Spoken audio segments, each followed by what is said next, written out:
Hey there, it's Susan Pierce Thompson, and welcome to the weekly vlog.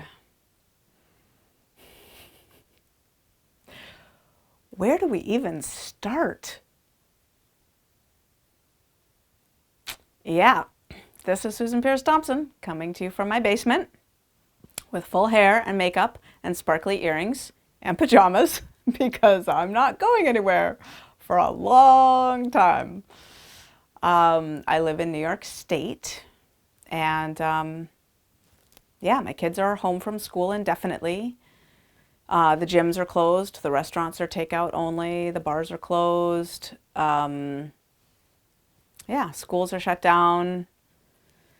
Pretty much everything's shut down. Like we're on homestay indefinitely, like we don't know. And I'm guessing that this might be reaching you in a similar state or maybe on your way there. It's kind of hard to predict. Things are moving so fast in coronavirus land, this new reality that we live in, that I'm just realizing that last week I shot the vlog on something entirely else. And not because I didn't want to talk about coronavirus. I'm not one to avoid an elephant in the kitchen. If you know me well, you know that. It just wasn't on my mind. Like it hadn't just all bloomed yet into this thing that it is now. And it's been interesting, right? Watching how one day feels like a couple of weeks in the growing evolution of awareness of what this is and what this looks like and the information that's coming out. And, you know, I remember a time not that long ago when what it felt like to be a good person through this coronavirus scare was to like not be afraid and not spread panic and go about your business. And it's really interesting to watch the evolution of what it looks like for each of us individually to be a good person through this, right? To do our part. And, you know, of course, I want to talk in this vlog about you. I've been thinking about you so much and about bright line eating and your bright line eating journey. And, you know, if I'm honest, I don't want to say I put my head in the sand at first about this, but maybe a little bit. I was a little bit shell-shocked as this all kind of unfolded, and I didn't communicate with you for days as this was unfolding. You were getting these amazing poised emails from Ocean Robbins and the Food Revolution Network, and a good one from Tommy Rosen from Recovery 2.0 and whatever other lists you were on, right? They all put out a COVID-19 email, right, about their company's policy and we're washing everything down, or here's the resources that you can be taking advantage of. And I was just kind of watching all that going, I don't know, like I didn't know what to say yet. I don't know, you know. You know, and it took what it took. And a couple days ago, I came out of my shell and I started doing Facebook Lives. I just wanted to be with you. I just felt like we need to be together. And I'm really glad that I did those Facebook Lives before doing this vlog. I felt a little bit like I should do an emergency vlog on Saturday or Sunday or something. Things were just changing so rapidly. I don't know if you felt this way, but I sort of felt like a week between vlogs from last week to this week felt like too long. It felt like I should be speaking to you before now. But I also have a part of me that's been really careful of the I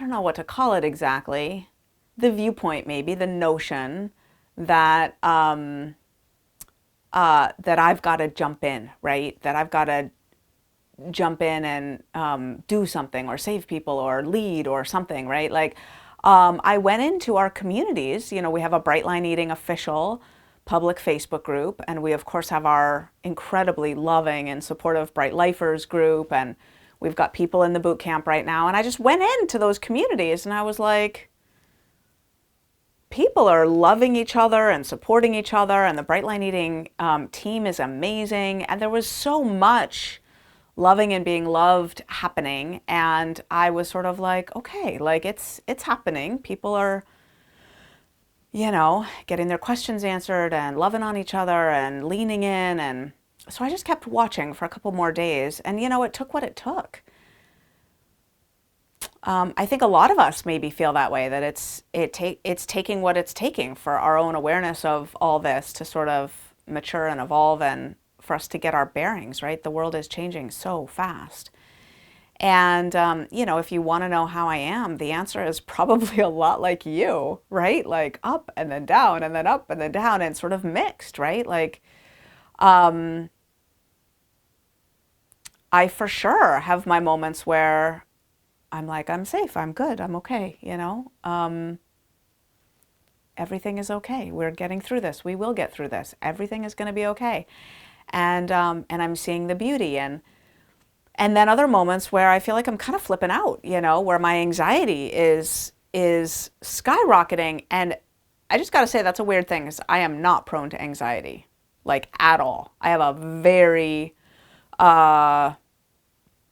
low arousal nervous system, which is why I tend toward needing so much external stimulation just to get my brain up to a normal baseline. I am an extrovert. I need input coming in typically. So for me to have anxiety, like if I'm having anxiety, oh my goodness, I cannot imagine what most people are going through. Yeah. So here's the thing about anxiety. People have asked me on Facebook Lives, like, what's the psychology of all this? And I'm like, I'm not an expert in emergency crisis psychology. However, I've been thinking about that a little bit more. And there is something that I can share with you about anxiety. I think I've shared it once in a vlog. You may or may not remember. It might stick more now that it's so relevant. But psychologists have long known that there's this powerful, powerful relationship between anxiety and a perceived sense of control. A perceived sense of control, like I am in control right now. I can control happenings. If you look at people who feel anxious going on an airplane flight, and those who don't, and you ask someone who feels anxious flying, do you feel in control up there or out of control? And they, their eyes bug out of their head, and they're like, are you kidding me? I feel completely out of control. Like that plane could go down anytime. I can't control it. And you ask the person who's not afraid of flying, no anxiety, do you feel in control or out of control up there? And they say, oh, I feel really in control. Like I've got my little space and I've got my movie to watch. I brought a magazine. I always have my little snack, and it feels like a very controlled, safe environment to them, right? Who's right? Maybe some philosophy professor will publish a paper on that. But, the reality is that anxiety tracks almost directly inversely with your sense of perceived control. So it's no wonder that anxiety is going through the roof for people right now, right? Talk about lack of control over things. And of course our food, right? So my husband's been thinking about, he's a finance guy, so he's been thinking about this 2x2 matrix of like fear and hardship or security, right? And the two dimensions are health. Like how afraid are you of your health? How afraid of you are the health of loved ones? Or how not afraid are you of that? And then finances is the other dimension, right? How afraid are you of your finances right now, or how not afraid? And he's been thinking about those quadrants and like how people are reacting differently depending on those quadrants. There's a lot of uncertainty right now, right? So people's anxiety is going up as their sense of control is going down. And so when we talk about, well, how do you handle your food right now? It's really interesting. People have really different senses of what they need to do with their food to feel in control, right? What they need to do to feel in control around their food. How much food do you need in the house to feel safe? And it might vary from day to day. Like I was on Facebook Live with someone who's like, I don't know, I got 2 weeks of food in the house. And sometimes I'm fine with that. And other times I just feel like I got to go get more food, you know? And it's that interplay between anxiety and control, right? The anxiety ratchets up, and the part of you that wants to feel in control of things comes in and wants to sort of clamp down, lock down. And, you know, what should you do with your food is an interesting question. It reminds me a lot of another catastrophic circumstance that's an individual one, but it's getting diagnosed with cancer, right? So it seems like, looking around society right now, in some ways, we've all been diagnosed with cancer. And society at large has been diagnosed with cancer, but individually, right? Let's stay on the individual, like you and your bright line eating journey. It's sort of like a cancer diagnosis, what's going on right now, in the sense of it's feeling like a big perceived emergency. Now, I'm making things up. Maybe it doesn't feel like that for you, but there will be people who relate to that notion that it feels like a big perceived emergency. And information is unfolding over time and kind of changing by the day as you get more information from various experts and learn more about conditions. And there's a lot of like needing to act or not act in the face of uncertainty and various assessments of risk, right? Like, where's the risk? How risky is it? What levels of risk am I willing to tolerate? How uncertain am I willing to be, right? So some people get diagnosed with cancer and they're like, oh, surgery, radiation, chemo, get this thing out of me, smash it to smithereens. And other people are like, yeah, no, I'm going to go drink wheatgrass juice for 8 weeks, at a health farm. And I want those chemicals as far away from me as possible. And so I have never been diagnosed with cancer, but my mom was diagnosed with cancer 15 years ago. Hi, Mom. I love you. I did talk with her this morning to ask her if it was okay if I shared this in the vlog. Yeah, she was diagnosed with bilateral breast cancer, a different cancer in each breast. And I remember that diagnosis. I was just back from Australia. It felt like such a gift and a blessing that I was able to be there physically in person. I was actually living with her at the time. David and I didn't have jobs yet, and we were living with her when the diagnosis came. And I remember going to some appointments with her, and I remember getting my own support to find out how I could best support her. So this is about to circle around to your bright line eating journey right here in a second. The wisest people that I talked to about how I could best support my mom said, everyone handles cancer differently. And it's not going to be supportive to her if you impose a lot of your thinking about what she should do and how she should assess these risks onto her. She's going to find her own truth inside of her. And to be supportive to her, you nurture and support that. Support her in doing what's right for her. Because different people choose to walk a very different path in the face of that kind of diagnosis and risk and uncertainty. And I was talking with my mom this morning, and she said, yeah, I remember we got this test back where they tested some of the cancer nodes with this new test that could tell whether there was a likelihood of recurrence. And my result was like infinitesimally low. And she said, and you didn't pressure me on that. She said, I think you said, well, Mom, you've only tested one of the nodules, the cancerous nodules in one breast. There's all these other nodules and there's this other breast. And she said, yeah, no, I don't need to test those other ones. I know, like, I have a spiritual sense of what's going on here and I'm good. And I to her memory and my memory, I said something like, okay, you have peace. Like, you found your answer. And on these Facebook Lives, I've heard different people feeling different ways about their food, right? I interacted with someone who said, I don't want to go to the grocery store. Is it okay if I just eat less food and ration it out? And I said, yeah, you can do that. And someone else said, I'm not wanting to eat. This anxiety is wrecking me, my system, and I'm wanting to eat one meal a day.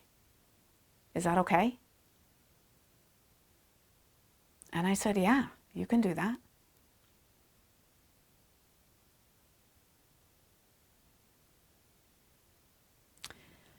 And a lot of people said, thank God for bright line eating, and I am leaning into my bright lines so hard right now.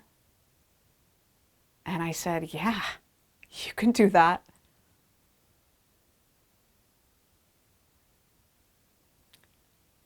And someone said, I'm binging my brains out through this. And I said, yeah, you can do that.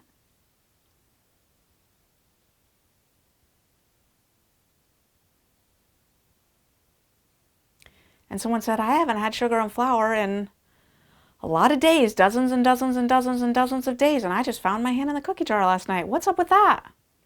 I said, yeah, yeah, I understand. You can do that.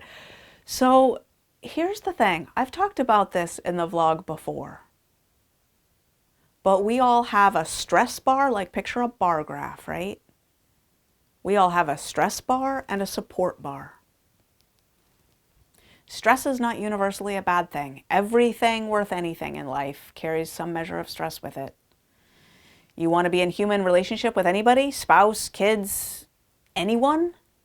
Welcome to stress. You want to have kids? Welcome to stress. You want to be employed or employ people or be in the workforce game? Welcome to stress.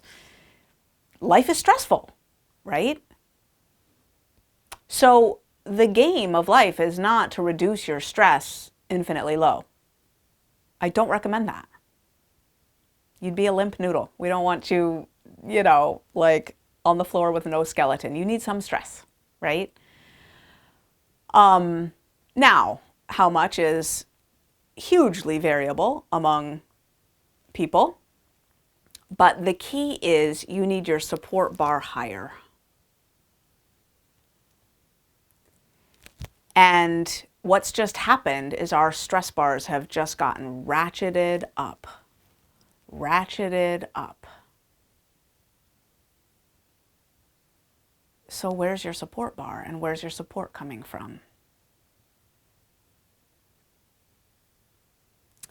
And what can you do to raise your support bar? Okay, let's get back to food for just a second, because I want to make sure to answer the question that we're getting sent in to customer support the most, and it's come up on both Facebook Lives that I've done. People want to know, what do I do if I can't get produce at a meal? And what I want to say is, I'm not going to insult your intelligence by pretending that you don't know that there's frozen vegetables and canned vegetables and that Amazon delivers and yada, yada, yada, right? Okay.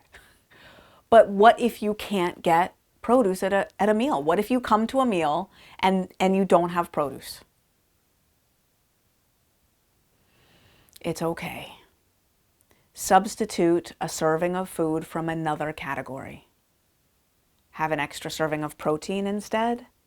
Have an extra serving of fat instead. Have an extra serving of grain instead. You decide. Do what gives you peace.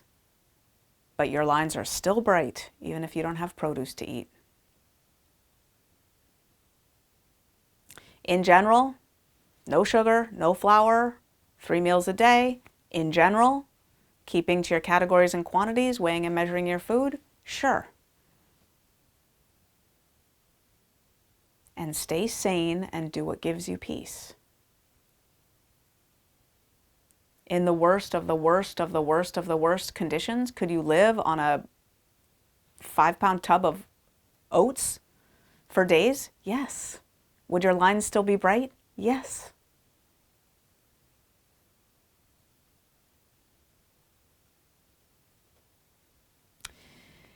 And keep in mind that a lot of people are asking what they can do right now to support others. If you don't feel safe going to the grocery store, perhaps, just a thought, you could post that on Facebook, and I bet that some food would show up on your doorstep. Someone shared, and I love it, I will share my toilet paper. I feel like that's a really sweet message to go around right now, right? Like, really. If you don't have a roll of toilet paper, I will drive one over to your house, leave it on your doorstep, probably more than one. You can wipe it off with Clorox wipes, bring it into your house. I mean, really, you know? It's like wartime, like people band together. We look out for each other. I mean, if we're learning anything from this, it's, oh my goodness, do we look out for each other? Isn't it interesting that without a vote, without anything, like this sort of collective, we protect the people in our society. This notion of we are coming together to take care of those most vulnerable. It's a beautiful sentiment in a lot of ways, what's happening right now. And it provides opportunities for us to find out what we're made of and for us to lean into each other. And of course, we're going online a lot, right? And I just want to say, I'm appreciative of the ingenuity of what people are posting online. I really am. As a psychology professor, I got to say, you learn something about people under duress that you would never learn if they had not been put under duress. And right now, we have a social experiment, the likes of which we could never get past through an ethics committee to run, right? But we're finding out what matters. And Abraham Maslow, who died in 1970, is, I'm sure, very pleased and calmed in the great beyond to finally know what the most basic human need is. We now know. We didn't know before now. And those, of course, who've made it through their Darwinian fitness to the top of the toilet paper run on the grocery stores pile are using their stores of toilet paper to become even more fit and stronger and more physically able. And clearly, having a lot of extra toilet paper is incredibly meaningful at this time. And, you know, if you're like me and you didn't buy any extra toilet paper, you might still be doing okay. I mean, we're finding creative ways to, you know, manage and, yeah, ending up all right as well, as those endeavors are creative and calming. And of course, every landlord out there wants to say that is a joke. You cannot flush a sweater down your pipes and have that go well. That is a joke. That is a joke. That is a joke. Oh, my dears. Thank you for your humor. I gotta say, you're brilliant. Like, what is going around right now online in society is like, it's just hilarious, right? So thank you for that. And be sure to tune in to the hilarious, ingenious things that people are posting right now. You know, I want to end this vlog with just a really important concept. I didn't make this up. Someone on one of the listservs that I belong to pointed this out, but I just thought it was so important and poignant. He said, you know, this social distancing thing, it's a complete misnomer. We are not needing to engage in social distancing right now. We are needing to engage in physical distancing right now. Our social connections need to be stronger than ever. This is the time to wed the hearts together socially, in love, in support, in camaraderie. Keep physical distance, not social distance.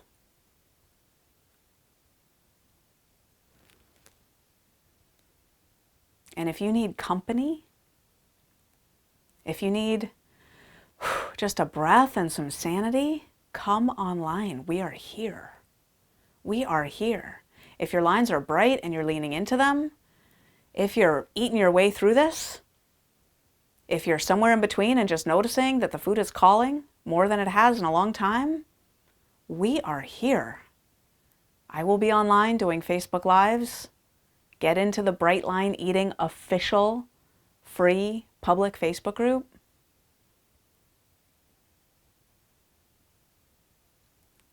We are here. We are here. We are here. We are here. I just want to close by saying I have a sweet little free gift for you. It's from Monique Rhodes, one of my favorite people. She teaches meditation, and she teaches meditation in our Bright Line Eating courses. And she created a 10-minute track of calming, just calming.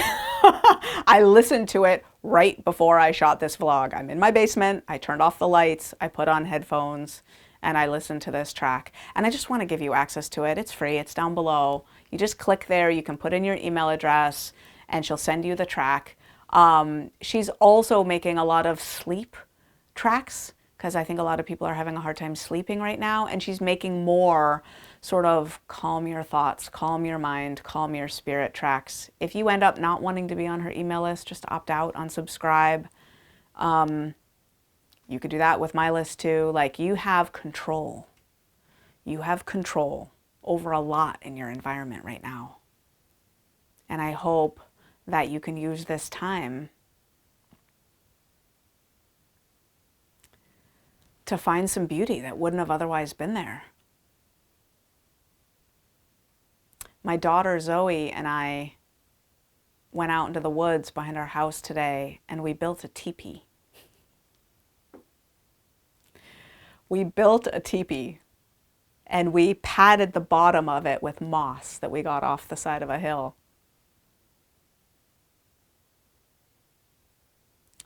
And I was so stressed out about the idea of all three of my kids home, and definitely like Zoe in particular, we have a hard time getting her to like do a little bit of homework on the best of days, right? Like, how are we going to do all of our coursework at home?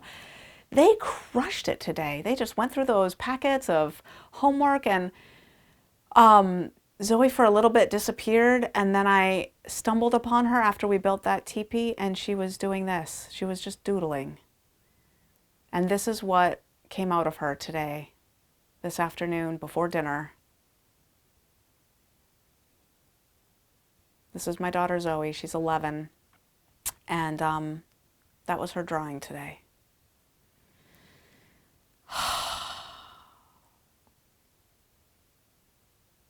I am in this with you. I am one of you. I am of you. You are of me. We can lean in together. Everything is going to be okay. Come be with me online. Let's spend time together. I'll see you online all week, and I'll see you next week right here. I love you. You are safe here. We've got this. And that's the weekly vlog. I'll see you next week.